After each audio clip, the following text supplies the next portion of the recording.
Start with news from South Africa, where the Parliament Speaker has announced that a vote of no confidence on President Jacob Zuma will be held by secret ballot.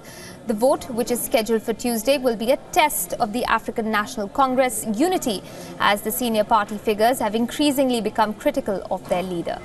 The Speaker's decision has been the subject of a long legal battle waged by opposition parties. However, the Constitutional Court finally has ruled that a secret ballot was permissible.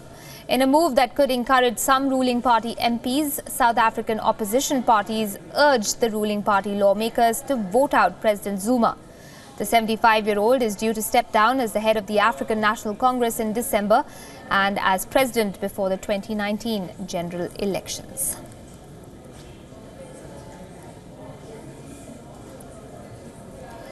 Remember, President Zuma has been in a similar situation not once, not twice, but 8 times before. He has survived 8 no-confidence motions in the 8 years he spent as the president of South Africa. He's been described as the cat with 9 lives, but is he facing the possible expiry of his political shelf life? That's the big question that's being asked this Tuesday. Now, joining me on the broadcast to throw more light on the situation unfolding in South Africa is political analyst Professor Sipho Sipe. He's joining us live from Johannesburg. Professor Sipe, thanks very much for speaking with us here at WION.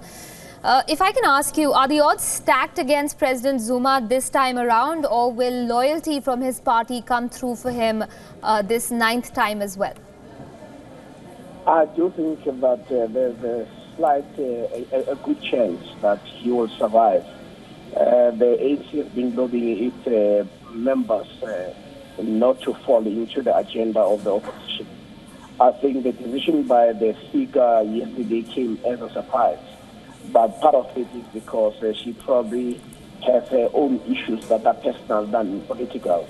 She had to make a political judgment, and instead of making what most people expected, and she chose to come up with a secret ballot.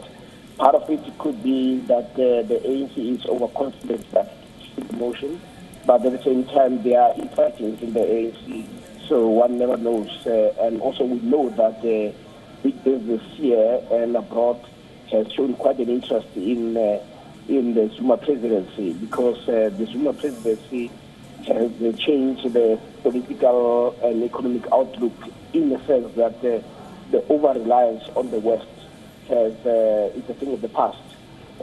President Zuma's mistakes has also been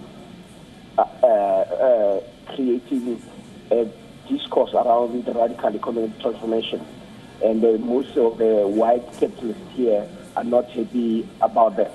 And the ANC has now been speaking about white monopoly capital.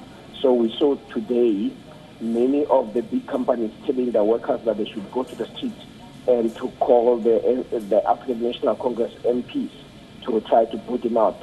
But part of it is because they can see that the odds are still not in their favor.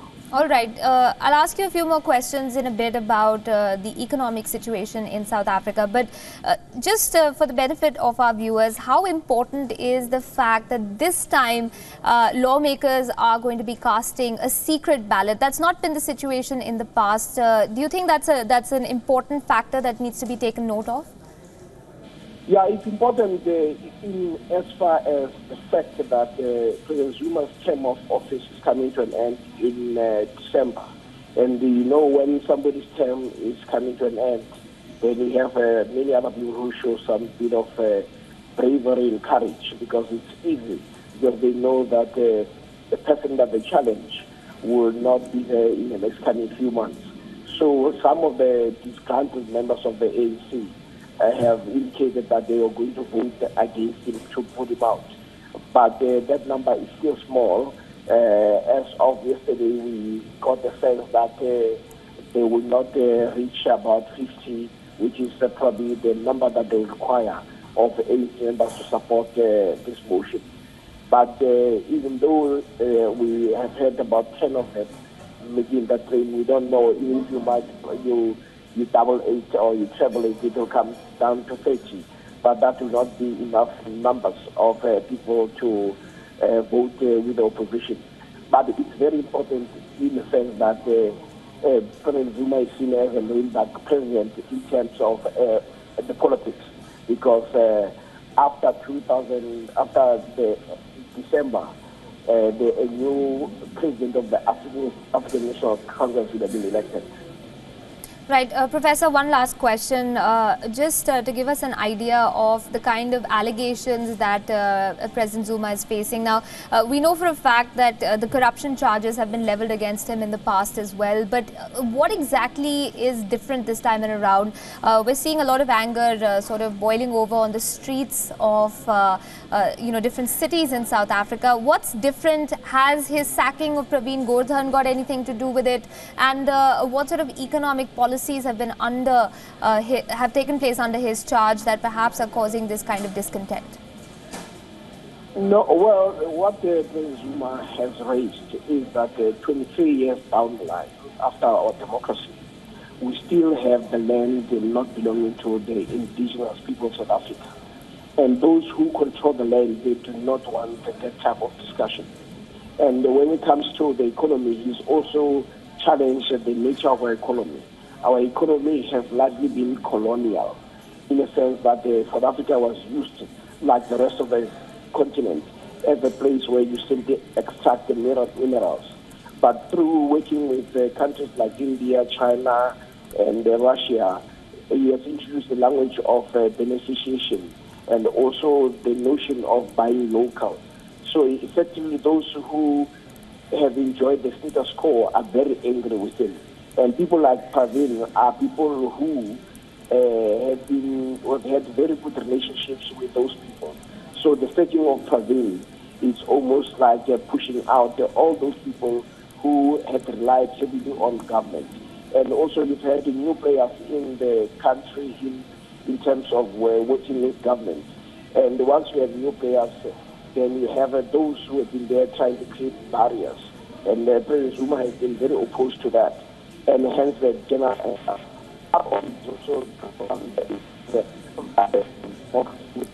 right. And most of those parties are actually offshoots of the ANC. I mean, there are about 13 parties in our parliament, and about 11 of them owe their origin from the ANC. So effectively what you also have here is comrades fighting each other for political dominance, but the ANC still is dominant. Even if the Zuma were to be pushed out of office, the African National Congress will continue to be in charge. All they will need to do is to find somebody new. But what the media and the business community want, they want somebody, his deputy, who was once in business, to be the one who will take after him. But that does not seem to, it will not go well. I don't think even if Jacob Zuma were to be removed today, his deputy will not find it easy to automatically become the next president. All right, we guess we'll have to wait and watch to see how exactly that vote gets underway in South Africa. But on that note, Professor Sipe, thanks very much for joining us here on WION with your thoughts. Keep track of that story.